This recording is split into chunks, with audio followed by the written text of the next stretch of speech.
வணக்கம் நண்பர்களே, நீங்கள் பார்த்து கொண்டு இருப்பது உங்கள் குங்குமம் ரிவ்யூ. சரி வாங்க வீடியோக்குள்ள போய் என்ன நடக்க போகுது அப்படின்னு சொல்லிட்டு பார்த்தீங்கன்னா, சண்டைகள் ஒரு பக்கம் பரபரப்பாக போயின்னு இருக்க. ஒரு பக்கம் நம்ம இலக்கியா போய் ஹாஸ்பிட்டலில் ரேவதி உயிருக்கு போராடின்னு இருக்காங்க, அங்கே பார்த்துன்னு இருக்கிறதா. மறுபக்கம் திடீர்னு வீட்டிலேருந்து நம்ம தலைவன் ஃபோன் பண்ணுறாரு. யாருன்னு சொல்லிட்டு பார்த்தீங்கன்னா வசந்த் திடீர்னு எதுக்கு ஃபோன் பண்ணோம் அப்படின்னு சொல்லிட்டு பார்த்தீங்கன்னா, அவங்க அக்கா ஃபோன் எடுக்கிறாங்க. உடனே அவங்க அக்கா இந்த மாதிரி அம்மாவை அடித்து ஒரு பக்கம் துரத்தி அடிச்சிட்டாங்க. கீழே விழுந்தா அம்மாவுக்கு அடியாயிடுச்சு.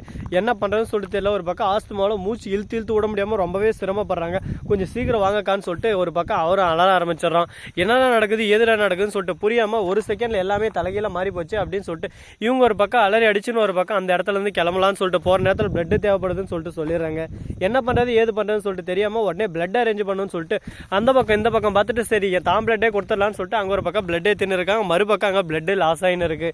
யாருக்குன்னு சொல்லிட்டு பார்த்தீங்கன்னா நம்ம தலைவி இலக்கியோட அம்மாவுக்கு. இப்போ என்ன பண்ணுறது ஏது பண்ணுறது சொல்லிட்டு தெரியாமல் சிந்தாமணி இருந்து குந்தாமணி ஆட்டம் எப்போ பார்த்தாலும் எதனா ஒன்று நொச்ச நொய்யு பேசினே இருக்கா. இதை கேட்டதான் நமக்கு ஒரு பக்கம் எரிசலாக இருக்குது. இவளை அடிக்கலாமா இல்லை ஓட விட்டு அடிக்கலாமா அப்படின்னு சொல்லிட்டு தோணுது. என்னங்க பண்ணுறது, வாழ்க்கை ஒரு வட்டம்னு சொல்லிட்டு சும்மா சொல்லுவாங்க.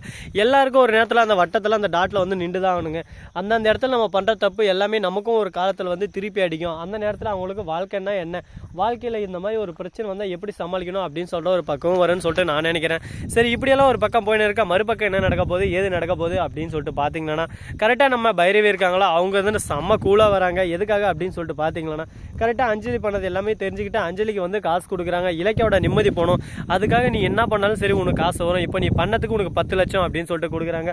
அடடா இதுக்கே 10 லட்சமா, இனிமேல் நம்ம வாழ்க்கையில் நம்ம பண்ணுற ஒவ்வொரு விஷயத்துக்கும் நமக்கு லட்டு காசு கிடைக்க போதே, இது ஒரு நல்ல சான்ஸு. இதை பயன்படுத்தி நம்ம மேலும் உயர்ந்து போயினேக்கணும் அப்படின்னு சொல்லிட்டு யோசிக்க ஆரம்பிக்கிறாங்க. இனிமேல் என்னென்ன பண்ண போகிறாங்க ஏது பண்ண போகிறாங்கன்னு சொல்லிட்டு பார்க்குறதா நம்மளோட வேலையாக இருக்க போது பார்ப்போம். மிகப்பெரிய வேலையெல்லாம் செஞ்சு மிகப்பெரிய அமௌண்ட்டெல்லாம் அள்ளுவாங்களா இல்லை ஒரேடியாக எல்லாத்தையும் விட்டுருவாங்களான்னு சொல்லிட்டு பொறுத்து வந்து பார்த்தா தான் தெரிய போகுது. சரி இப்படியெல்லாம் ஒரு பக்கம் நடந்துன்னு இருக்கா. மறுபக்கம் என்ன நடக்குதுன்னு சொல்லிட்டு பார்த்தீங்கன்னா, கரெக்டாக நம்ம எஸ்எஸ்கே இருக்காங்களா, அவர் இருந்துன்னு ஒரு பக்கம் தேடின்னு இருக்காங்க. தேடி பார்ப்போமா அப்படின்னு சொல்லிட்டு தேடல் ஒரு பக்கம் அறியமாயிடுச்சு. இவன் தேடி கண்டுபிடிப்பானா இல்லை ஒரே அடியாக விட்டுட்டு வேறு வேலையை பார்ப்பானான்னு சொல்லிட்டு பொறுத்து வந்து பார்த்தா தெரிய போகுது. சரி இந்த பிரச்சனைக்கு நடுவில் இன்னும் நிறைய பிரச்சனையெல்லாம் வரப்போகுது. அது எல்லாத்தையும் ஒரு பக்கம் தடுத்து நிறுத்தத்துக்குள்ளே நம்ம வாழ்க்கையே ஒரு பக்கம் வாழ்வே மாயம் இந்த வாழ்வே மாயம் அப்படின்னு சொல்லிட்டு பாட்டு பண்ணே போயிடும்லான்னு சொல்லிட்டு பொறுத்து வந்து பார்த்தா தான் தெரிய போகுது. அது மட்டும் இல்லாமல் கரெக்டாக நம்ம கார்த்தி இருக்காலும் அவன் வந்து ஒரு பக்கம் குடிச்சு உடம்பை கெடுத்துக்கிறாங்க. இவங்ககிட்ட சொன்னாலும் கேட்க மாட்டேறான், சொல்லனாலும் கேட்க மாட்டேறான். இவன் திருந்துவானா அப்படின்னு சொல்லிட்டு பார்த்து ஒரு பக்கம் நமக்கு தான் போர் அடிச்சு போச்சு. சரி பார்ப்போம் இன்னும் என்னென்ன நடக்க போகுது ஏது நடக்க போகுதுன்னு சொல்லிட்டு. திருந்துறதுக்கு எல்லாருக்கும் ஒரு சான்ஸ் இருக்குது, ஆனால் திருந்துவானான்னு சொல்லிட்டு பொறுத்து வந்து பார்த்தா தெரிய போகுது. ஸோ நண்பர்களே, இந்த வீடியோ பிடிச்சிருந்தா லைக் பண்ணுங்கள், கமெண்ட் பண்ணுங்கள், ஷேர் பண்ணுங்கள், டிண்டிங் பெல்லை தட்டி விட்டு போங்க. மிக்க நன்றி, தேங்க்ஸ் ஃபார் வாட்சிங்.